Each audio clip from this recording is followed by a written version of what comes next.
How's it, guys? And welcome to Get Into Grips. So we're going to do something a little bit different today. I'm going to go through a couple of images and just sort of share from a photographer side on what clients actually expect sometimes when they ask for custom type imagery or custom type shots actually done. So let me just bring up one of these images. So I'm just going to drag one of these images across the back here. Okay, and let me just move over a little bit. Okay, so as photographers, sometimes we get people where they actually would say, I would like a shot like this, and they'll send you an image that they may have found on Pinterest or somewhere that they actually want a shot done like that.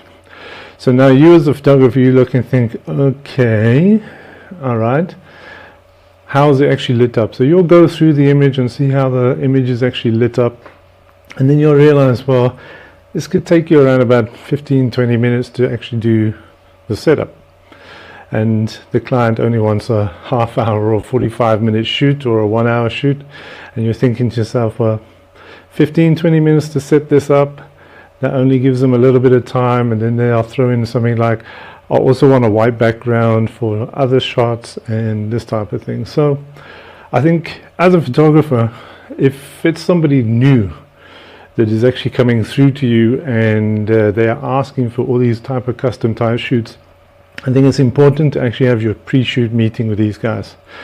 So invite them through to the studio. We've got an office upstairs, and we just sit down with them and we explain exactly what we can do, how long it is going to take, not on a technical level, but just to make them aware that this shot that they sent through is probably going to take us about 20 minutes to actually get the setup, the right shot, and pull down the setup and change the setup for their white backgrounds.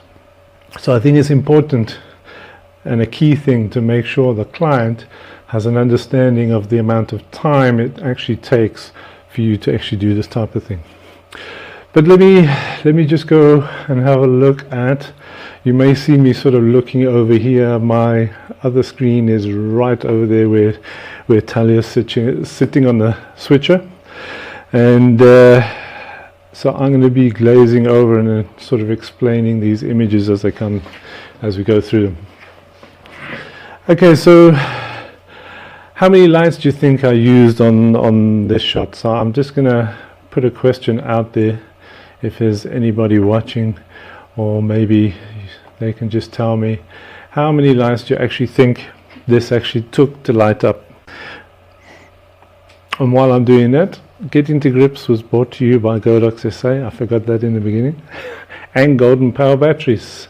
So any questions? Nothing? Okay, I'm just going to go into this. So this image actually took 3 lights. It was basically the first light I'm going to actually explain is the light that actually comes down. I don't know if they can see the mouse here. I might even draw on the picture just now. So we got this big floppy hat. And now the big floppy hat was part of the actual image. It was part of the storytelling and part of the actual look and feel of the image. So it was like a weaved hat, so it was actually quite porous, so light could actually come through it. So we wanted the light from the top. We want to be able to catch on the actual, let me see if, there. We wanted to catch on the edge of the actual hat itself. But we also wanted to bring some light actually into the actual hat, so it would actually light in the top section of the actual face where the eyes were, because we didn't want the eyes to be totally in the dark. So we wanted to make sure that we actually lit it up so it was not totally in darkness across the top of the eyes. And then we needed enough light to actually come over to actually hit on the actual hands. And you can see there by the actual highlights and the shadows, the actual light was actually quite a hard light. Okay, so it was coming down from the top, hitting the hat, and then just enough light to come over to actually hit on the actual fingers themselves. So what I used there was the good old 8300 Pro. So we had this with the SM4 snoot. Now some people say, well, how'd you get the SM4 snoot onto the 8300 Pro? And it's something that I was fortunate enough to actually have 8400s. So I have my 8400 standard reflector. I don't really have these on my 8400s because I have the Bowens adapter actually on them. So I just use that because it does have the Godox mount, and I just put the SM4 snoot on to there and lock it into my 8300. So that's how I get the SM4 onto my 8300. So that was what was used. So it was a hard light that came down, and I think there you can actually see that was just what that one light was doing. Now it took me probably about 5-6 minutes just to get that light right in position. So remembering the client is well aware of what you need to do, how you're going to do it up front, because if you're now taking 15-20 minutes to set up a shot, they need to understand that and make sure that they know they only have another 20-25 minutes left of their shoot. Then we actually look, if I look at this side, I'm just going to move over a little bit more. So if we actually come down and we actually look at the shoulder area of the actual image. So this was actually done also with the 8300 Pro, but the only difference here is I put a softbox on. It was the 30 by 120 softbox, and we sort of angled the softbox just so we could feather the light across the top of the shoulder. I wanted enough so it actually highlighted the actual pearls on the actual neck there, and then the light to fall off into the shadows. I'm just going to see if I can move that thing out of the way here so I can see. Okay. But also the softbox did actually add in a bit of extra light if you look onto the actual hand. So we just about got a bit of light actually there on the arm, and then just highlighted a little bit onto the pearl bracelet as well. So that was a bit of a bonus. But we also got onto the earrings. So we got the earring actually slightly lit up, and then also the hat. I wanted the hat actually lit up at the back here a little bit more than it is over here, just so that we could actually not have it fading into the background and being highlighted at the top there. I just wanted this section also highlighted at the bottom there to give it a bit of a cool look, because 45-degree angle, so I just wanted to have the two highlight areas on the top and the bottom. So that was the second light, and that was the 8300 in a 30 by 120 softbox. So the final light that I did on this was, this one is the tricky one, because we were using our projection units. So we were using this setup onto an 8400. So this is the SA17, and this is the SAP projection attachment. So I'll put this onto an 8400 Pro, and I put the framing blades in. So what framing blades do, it just creates you so you can actually create any type of shape that you actually want. So we created a rectangle, and it was a hard light source, but I didn't want these edges to be hard. So all we did was, once we got the shape right and the size of the shape right, just slightly defocused on the actual projection unit, just to make them a bit softer around the outside.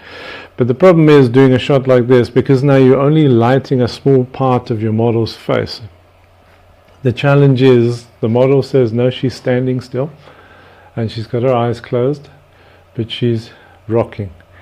Okay, so you're going to get some shots. We had some shots where it was cut across through the mouth. then the model had the head too far back and it looked like a Miss Piggy shot because it was just nostrils. So things like that takes time, and it takes the time of getting the shot right and getting it done. So whilst she was rocking, I was looking through the viewfinder and taking a couple of shots, and eventually I got the one where I just got the section of the nose and then I got the full mouth in, and that is what we needed to get. So that was the third light, and that was then the final image. And I really didn't do too much on the edits on this. I just basically put it into black and white. We do have a color one. I think it's on the top of my Facebook page, my business Facebook page. We've got the color one there. But let me just show you the actual setups. So this was the actual setup. So you can actually see, I'm just trying to find my mouse. So you can see there, I'm just going to use my fingers. So you see there is your 8300 with the snoot. Okay, so that was the top light that was coming down. So the model was actually standing in this space here where the light's coming down. There's your softbox with the 8300 Pro, and you can see there it's slightly on an angle where we were actually just getting that light just to brush across the actual shoulder. And then the final one, which is the 8400 with the projection unit on. So with that was the 3 light setup. It's not a standard type setup, so these type of things take time, and that's why I say when working with clients and they want a certain image or a custom type lit image, make sure they are aware of how long it can actually take and how much time it will take up in their book shoot. So because you don't want a client that's actually disappointed and goes back and say, well, I only had this one image done and like 3 others, and that was a whole 45 minutes, and they walk away disappointed. So if you haven't worked with them before, get them in for a pre-shoot meeting, and that way you'll know that the client is actually happy. And there's another picture of that. So just explaining all the different elements on there. So that's exactly what we did on that setup. Okay, so the important things about doing people, as I said, make sure they know how long it's going to take if they're going to request certain stuff. But then it comes to product photography. Product photography is a little bit different because it does take a while to actually get each light in position, and especially when you're doing multiple lights. And doing multiple lights, the way you set it up is crucial, because you want to make sure that you're lighting a product the way that your client is wanting. So you actually may get a brief. So say for instance Godox, as they came to me with a brief and says, right Karl, I want this shot of the X Pro 2 trigger. We actually want light on the side, we want definitely all the lighting on the locking system, we want lighting on that side, we want lighting on the front, we want to make sure the logo or the X Pro logo is actually seen on the bottom, we want to make sure you actually highlight the Bluetooth logo, and we want to actually have the buttons highlighted across the face as well with some light across it. So there's a lot of things to actually then sort of put in place. So you say, okay, cool. So you then go back, and now you're going to go into your studio and you're going to set up each and every light as a separate light source. So get your X Pro trigger, put it on, I think I had this actually on the Godox smartphone bracket. So I just put it on the top there and took the shot that way. So with that, I set up one light to actually do this whole side. So this side that came down, and making sure that we actually got enough light actually onto the locking system and actually down the side, and to actually light, to make sure there was enough light also that we could actually get this section at the bottom lit up, especially from the side. So I used, I think it was a 900 by 1 meter softbox, which I actually used just to actually light that up, and that was with an 8400 Pro. So that was light number 1. Okay, I think this was about five different light sources, so to actually light up this product. So then what we had was, we had the top of the trigger. Now the top of the trigger actually has a bit of a shape to it, so we wanted to make sure that whatever light we put on the top there was enough light to make sure we got the Bluetooth logo in.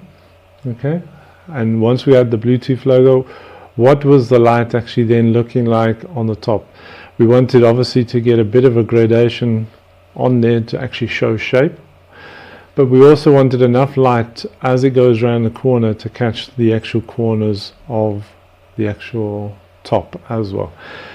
So I used an 8300 Pro with a AD, it was an ADS 85S, and I just feathered the light from that softbox, so it was above the product, and the product was a bit more forward.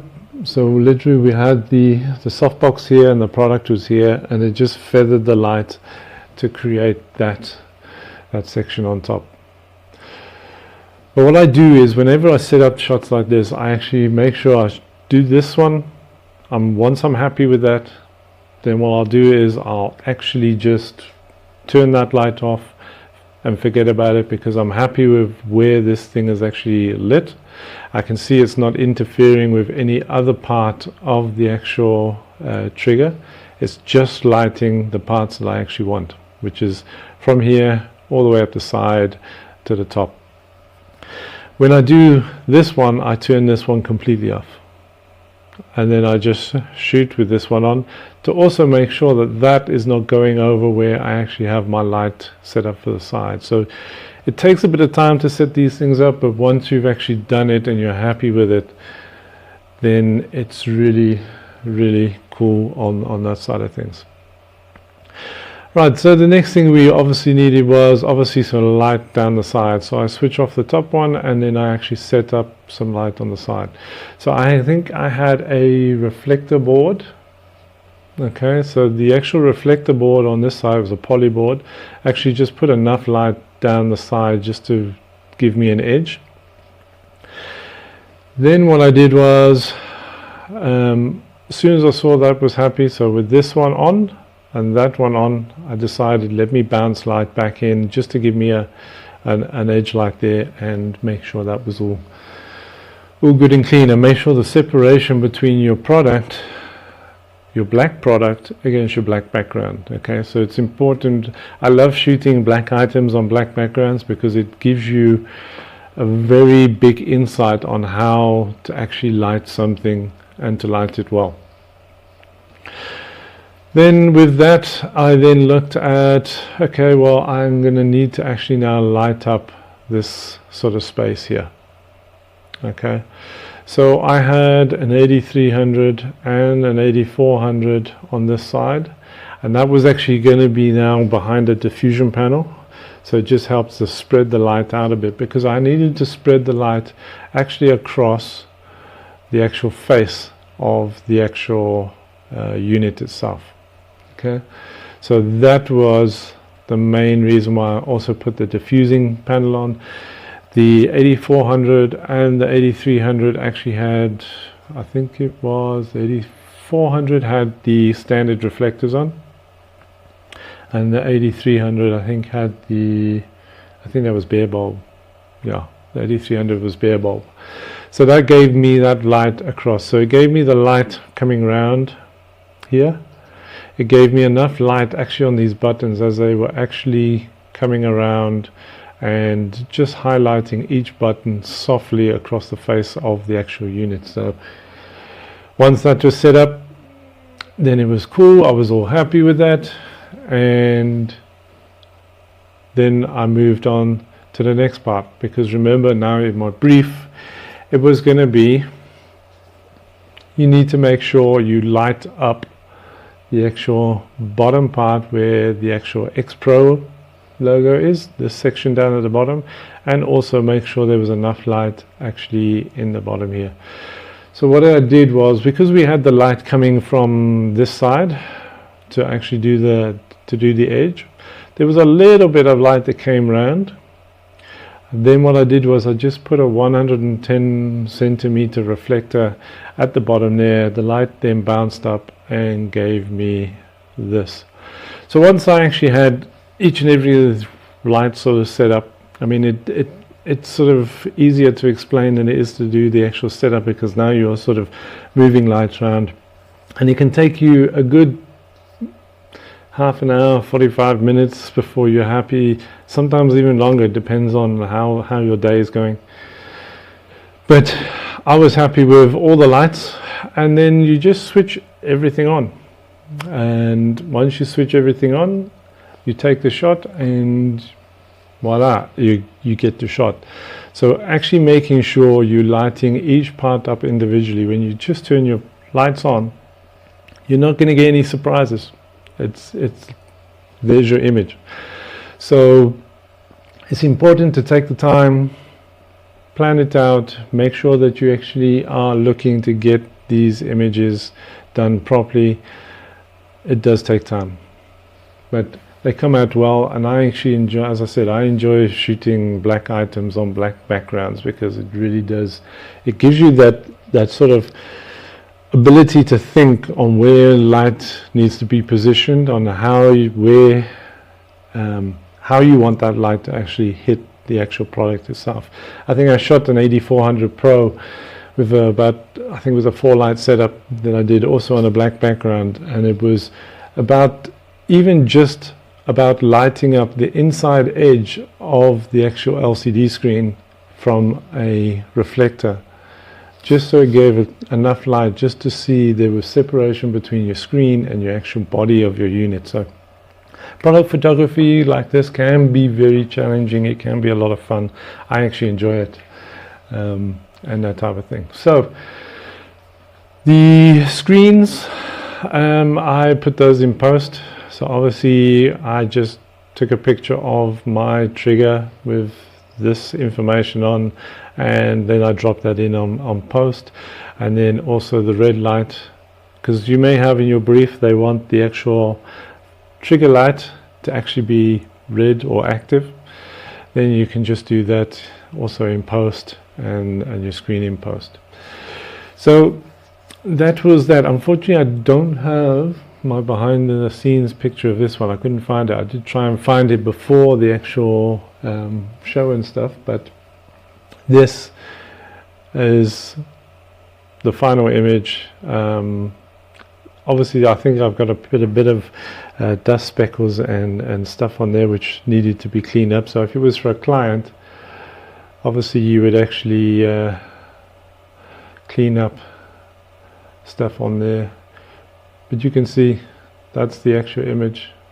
There's your Bluetooth logo, the gradation of light, there's your side light, and that comes all the way down, and it highlights the neck. Because remember, the shape of a product, you've got to think about the shape of the product and how the light's going to hit it. Because if you didn't have the light in a way that it was actually highlighting this piece of the neck, so this neck is actually going back in underneath the product, so it's almost like cut back in. So you got to make sure you get enough of that light in there to actually make sure that this doesn't fade away into the background, to make sure there's actually separation from the background to your product. Okay, then we have that logo. Let's just see if we can go across this way. Everything is reversed when I'm looking on the screen over there. So there you go. So you've got a nice little bonus. This is actually from the 110 reflector, which is a nice little gloss highlight actually in the actual top of the locking system. And there was enough light then in from the reflector to give you your X Pro logo, which mine's X Pro C. And there's your nice gradation of light. Also on the buttons, you'll see there on the dial, on the actual set button, on all these buttons, they've got a bit of light that's actually just kissing them enough just to actually give them the shape and the actual look that you're needing for your client. And there it is on the side, gives you a nice piece of angle on the side there with the light coming down slightly here as well. So that is how I lit that one. So I'm just going to draw on here. So we had, let me get my brush. Let me put my glasses on and get my brush.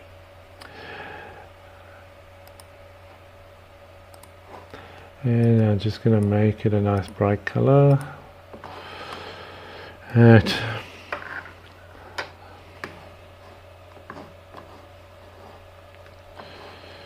Alright, so where's my mouse here? Okay, so if I look here, we had the one light there. We had the light from up above. We had a reflector board actually here just to light up this side edge. We had two lights actually here, an 8400 and an 8300 was a little bit lower down. And then we had a 110 reflector board throwing light up in that side. So that was it. So that was 1, 2, 3, 4, 5. Okay, six different light sources to actually just give you that little product highlighted the way it is. And I was happy with the shot. I actually used this image. I actually wanted to shoot this image just for pushing out stuff when I was doing stuff when I was an influencer, just pushing out like an X Pro trigger advert. And that's what I actually used and shot it.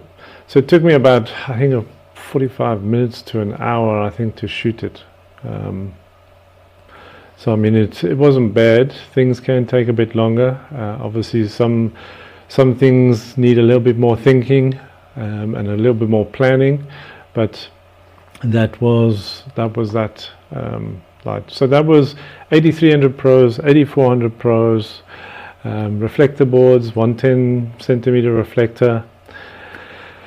Yeah, and that was it.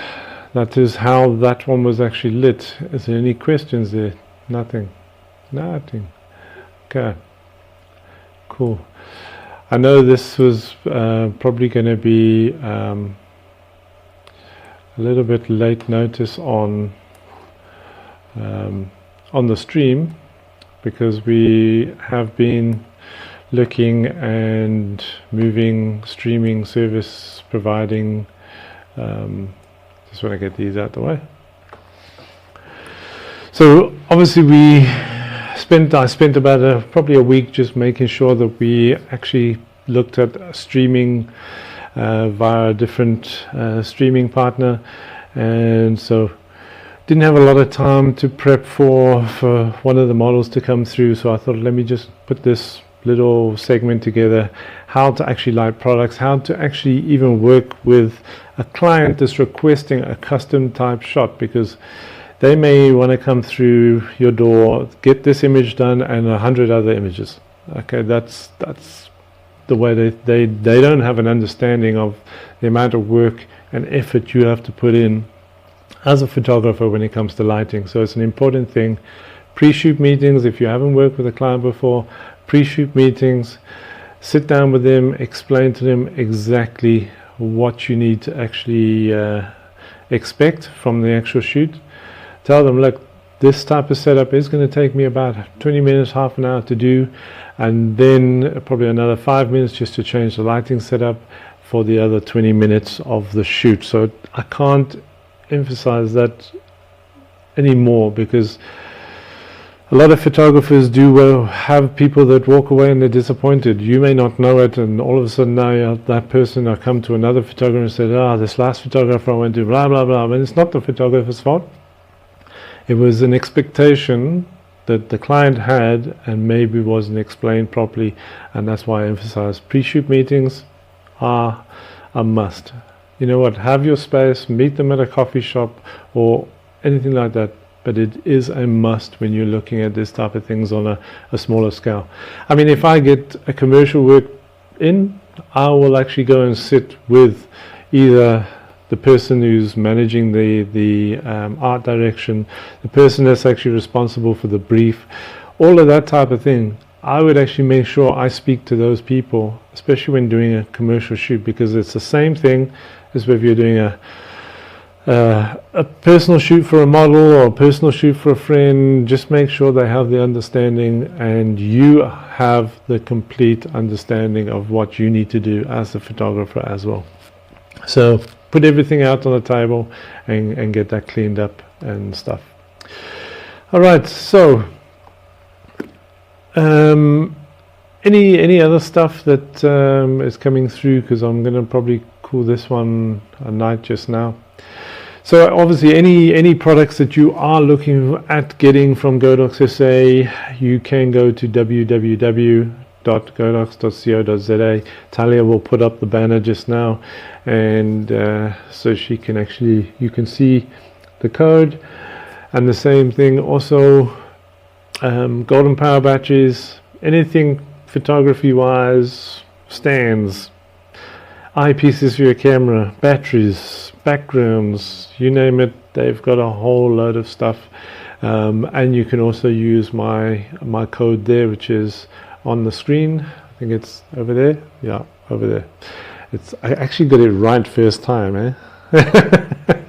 So as often I'm like searching, okay, it's over here, but it's over there. So you can go to Golden Power Batteries. They have a whole load of stuff, and I get all my backgrounds from them. And there's one that I picked up the other day, a pink background, which we're going to be doing a shoot on getting to grips with a pink background. I'm just finishing off the planning on that one, but it should be quite fun. Also, YouTube channel for Godox SA. If you have not subscribed to the Godox SA YouTube channel, you must. We're going to start pushing out a lot more content, a lot more videos. You'll catch Sherin actually on F-Stop Live, interviews with up-and-coming and established photographers, and great interviews, great content. And it's actually nice to be able to see other people actually on the show and to get to see their work as well. It's like a real nice show for showcasing photographers that are there. Another thing you need to be subscribed to is the Godox, this side, eh? It's right here. No, it's right there. Right here. Subscribe to the WhatsApp. It's the Godox SA WhatsApp channel that you can actually subscribe to. So if you miss anything on Facebook that was pushed out by Godox SA, you'll be able to get it on their channel. And also they have some other fun things they put in. They have polls and everything, you know, and just to sort of get some people's feedback and interactive sort of community going, which is very cool. The other thing I do want to mention is, obviously when I do these type of ones next time, I will actually be pushing the images out onto social media and actually asking the question pre the shoot. So if I do another show like this where I'm going to have a couple of images, I will push them onto social media and actually ask you guys, how do you think I lit this?